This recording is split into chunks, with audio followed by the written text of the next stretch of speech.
Dang merdu bunda berjasa melahirkan putra perkasa, hang tua laksana satria, teladan negeri dan bangsa. Dari Bintan Kepulauan Riau, gaung baktimu ke segenap rantau. Walau kini kau telah tiada, patuamu tiada kan sirna. Tua sakti hamba negeri, esa hilang dua terbilang, patah tumbuh hilangkan berganti, takkan Melayu hilang di bumi. Engkau susun jari 10, mengatur sembah duduk bersimpu, halus budi resam Melayu, hang tua, oh hang tua. Assalamualaikum warahmatullahi wabarakatuh. Berjumpa lagi dengan Kak Dadang dalam dongeng online Cindam Cinta Dongeng Anak Melayu dan Cindai Cinta Dongeng Anak Indonesia. Pada pagi ini Kak Dadang akan bercerita tentang legenda Hang Tuah. Pada zaman dahulu kala dikenal seorang satria bernama Hang Tuah. Ketika masih anak-anak, ia berserta kedua orang tuanya, Hang Mahmud dan Dang Merdu, menetap di Pulau Bintan. Pulau ini berada di perairan Riau. Rajanya adalah Sang Maniaka, putra Sang Purba, raja besar yang bermahligai di Bukit Siguntung. Hang Mahmud berfirasat bahwa kelak anaknya akan menjadi seorang tokoh yang terkemuka. Saat berumur 10 tahun, Hang Tuah pergi belayar ke Laut Cina Selatan disertai 4 sahabatnya, yaitu Hang Jebat, Hang Kasturi, Hang Lekir, dan Hang Lekiu. Dalam perjalanan, mereka berkali-kali diganggu oleh gerombolan Lanu. Dengan segala keberaniannya, Hang Tuah berserta para sahabatnya mampu mengalahkan gerombolan itu. Kabar tersebut terdengar sampai ke telinga Bendahara Paduka Raja Bintan yang sangat kagum terhadap keberanian mereka. Satu ketika, Hang Tuah dan keempat sahabatnya berhasil mengalahkan 4 pengamuk yang menyerang Tuan Bendahara. Tuan Bendahara kemudian mengangkat mereka sebagai anak angkatnya. Tuan Bendahara kemudian melaporkan tentang kehebatan mereka kepada Baginda Raja Shah Alam. Baginda Raja pun ikut merasa kagum dan juga mengangkat mereka sebagai anak angkatnya. Beberapa tahun kemudian, Baginda Raja berencana mencari tempat baru sebagai pusat kerajaan. Ia berserta pengawal kerajaan termasuk Hang Tuah dan para sahabatnya melancong ke sekitar Selat Melaka dan Selat Singapura. Rombongan akhirnya singgah di Pulau Ledang. Di sana rombongan melihat seekor pelanduk atau kancil putih yang ternyata sulit untuk ditangkap. Menurut petuah kata orang-orang tua, jika menemui pelanduk putih di hutan, maka tempat itu bagus dibuat negeri. Akhirnya di sana dibangun sebuah negeri dan dinamakan Melaka, sesuai nama pohon malaka yang ditemukan di tempat itu. Setelah beberapa lama memerintah, Baginda Raja berniat meminang seorang putri cantik bernama Tunteja. Putri tunggal Baginda Sri Benua di kerajaan Indrapura. Namun sayangnya putri itu menolak pinangan Baginda Raja.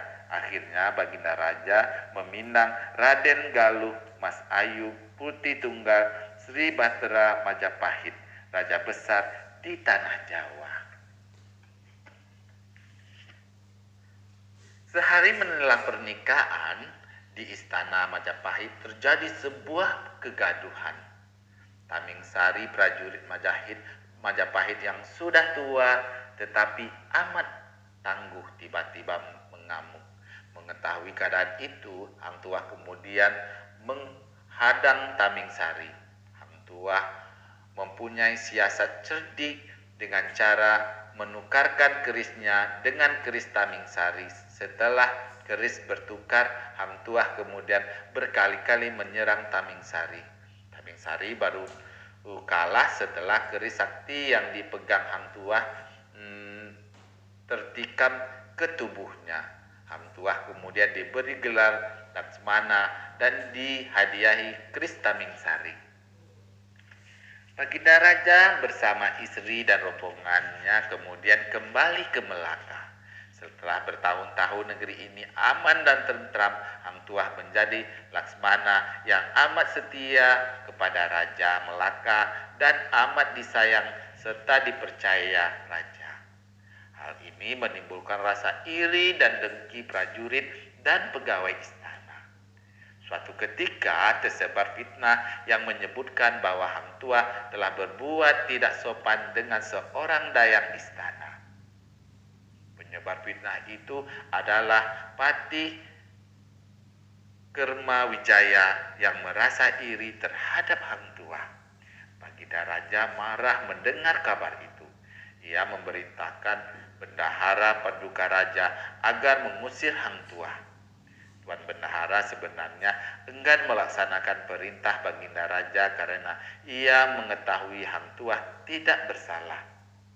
Tuan Bendahara menyarankan agar Hang Tuah cepat-cepat meninggalkan Melaka dan pergi ke Indrapura. Di Indrapura, Hang Tuah mengenal seorang perempuan tua bernama Dang Ratna. Inang Tiung Teja, Dang Ratna kemudian menjadi ibu angkatnya. Hang Tuah meminta Dang Ratna untuk menyampaikan pesan kepada Tun Teja agar mau menyayangi dirinya. Berkat upaya Dang Ratna, Tun Teja mau menyayangi Hang Tuah. Hubungan keduanya kemudian menjadi sangat akrab. Suatu waktu Indrapura kedatangan perahu Melaka yang dipimpin oleh Tun Ratna Diraja dan Tun Bijasura. Mereka meminta Hang Tuah agar mau kembali ke Melaka.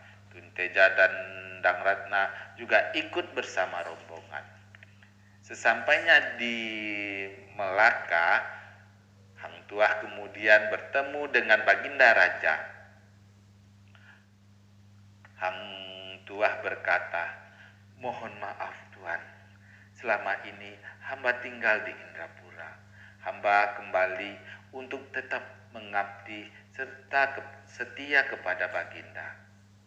Tun Ratna Diraja melaporkan kepada Baginda Raja bahwa Hang Tuah datang bersama Tun Teja, putri yang dulu diidam-idamkan Baginda Raja.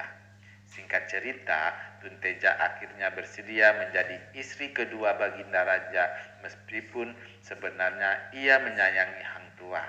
Hang Tuah kemudian menjabat lagi sebagai Laksmana Melaka yang sangat setia dan disayangi Raja. Hang Tuah kembali kena fitnah setelah bertahun-tahun menetap di Melaka. Mendengar fitnah itu, kali ini Baginda Raja sangat marah dan memerintahkan Tuan Bendahara agar membunuh Hang Tuah. tidak tega membunuh Hang Tuah dan memintanya agar mengungsi ke Hulu Melaka. Hang Tuah menitipkan keris Tamingsari ke Tuan Bendahara agar diserahkan kepada Baginda Raja. Hang Jebat kemudian menggantikan Hang Tuah sebagai Laksmana Melaka. Oleh Baginda Raja, keris Tamingsari diserahkan kepada Hang Jebat. Sepeninggal Hang Tuah, Hang Jebat lupa diri dan menjadi mabuk kekuasaan. Ia bertindak sewenang-wenang. Jebat juga sering bertindak tidak sopan terhadap para pembesar kerajaan dan dayang-dayang. Banyak orang telah menasihatinya, namun Hang Jebat tetap keras kepala, tidak mau berubah. Baginda Raja menjadi gusar melihat kelakuan Hang Jebat. Tak seorang pun prajurit yang mampu mengalahkan Hang Jebat. Baginda Raja teringat kepada Hang Tuah. Tun Bendahara memberitahukan kepada Baginda, "Maaf Baginda, sebenarnya Hang Tuah masih hidup. Ia mengungsi ke Hulu Melaka. Atas perintah Baginda Raja, Hang Tuah bersedia ke Melaka." Hang Tuah menghadap Baginda Raja dan menyatakan kesiapannya melawan Hang Jebat. Hang Tuah kemudian diberi keris Purung Sari. Terjadi pertempuran yang sangat hebat antara dua sahabat yang sangat setia dan yang mendurhaka. Suatu ketika Hang Tuah berhasil merebut keris Tamingsari dan dengan keris itu Hang Tuah dapat mengalahkan Hang Jebat. Ia mati di pangkuan Hang Tuah. Hang Tuah kembali diangkat sebagai Laksmana Melaka. Setelah itu Melaka kembali tentram. Laksmana Hang Tuah sering melewat ke luar negeri hingga ke negeri Judah dan Rum untuk memperluas pengaruh kerajaan Melaka di seluruh dunia. Suatu saat Baginda Raja mengirim utusan dagang ke kerajaan Bijaya Nangguram di India yang dipimpin oleh Hang Tuah. Setelah sampai di Hindia, rombongan melanjutkan pelayaran ke negeri Cina. Di pelabuhan Cina, rombongan Hang Tuah berselisih dengan orang-orang Portugis karena mereka sangat sombong. Tidak terima Hang Tuah melabuhkan kapalnya di samping kapal Portugis. Setelah menghadap Raja Cina, rombongan Hang Tuah kemudian melanjutkan perjalanannya kembali ke Melaka. Di tengah perjalanan mereka diserang oleh perahu-perahu Portugis. Hang Tuah mampu mengatasi serangan mereka. Kapten dan seorang perwira Portugis melarikan diri ke Manila, Filipina. Rombongan Hang Tuah akhirnya tiba di Selat Melaka dengan selamat. Suatu hari Raja Melaka beserta keluarganya berwisata ke Singapura diiringi Laksmana Hang Tuah dan Bendahara Paduka Raja dengan berbagai perahu kebesaran. Ketika sampai di Selat Singapura, Raja Shah Alam melihat seekor ikan bersisik emas bermatakan mutu menikam di sekitar perahu Shah Alam. Ketika menengok ke permukaan air, mahkota raja terjatuh ke dalam laut. Hang Tuah langsung menyelam ke dasar laut sambil menghunus keris Tamingsari untuk mengambil mahkota tersebut. Ia berhasil mengambil mahkota itu, tetapi ketika hampir tiba di perahu, seekor buaya putih besar menyambarnya sehingga mahkota beserta keris terjatuh ke laut. Hang Tuah kembali menyelam ke dasar laut mengejar buaya tersebut, tetapi ternyata mahkota berserta kerisnya tetap tidak ditemukan. Sejak kehilangan mahkota dan keris Tamingsari, Raja dan Hang Tuah menjadi pemurung dan sering sakit-sakitan.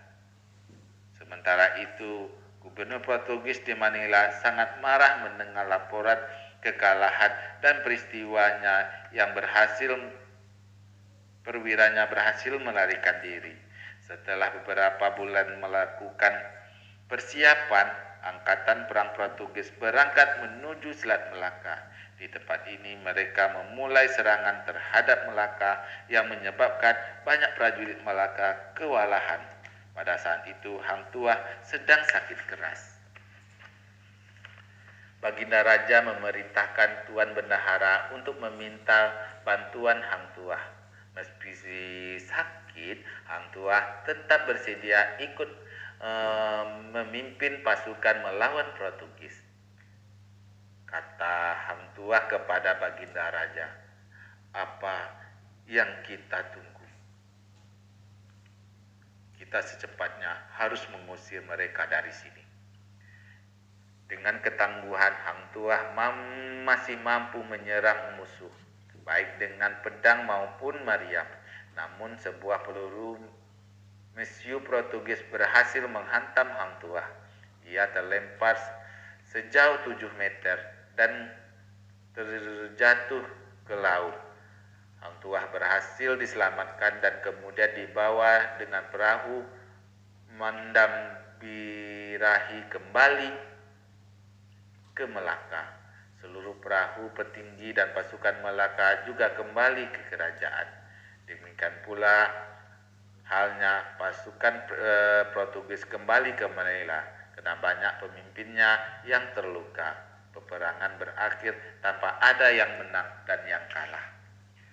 Setelah sembuh, Hang Tuah tidak lagi menjabat sebagai Laksmana Melaka karena sudah semakin tua. Ia menjalani hidupnya dengan menyepi di puncak bukit Jugara di Melaka. Baginda Raja juga sudah tidak lagi memimpin, digantikan oleh anaknya, Putri Gunung Ledang. Demikian cerita Hang Tuah kali ini. Moga-moga adik-adik bisa menikmati cerita ini. Wabillahi taufiq wal hidayah. Assalamualaikum warahmatullahi wabarakatuh. Salam literasi, baca, baca, baca.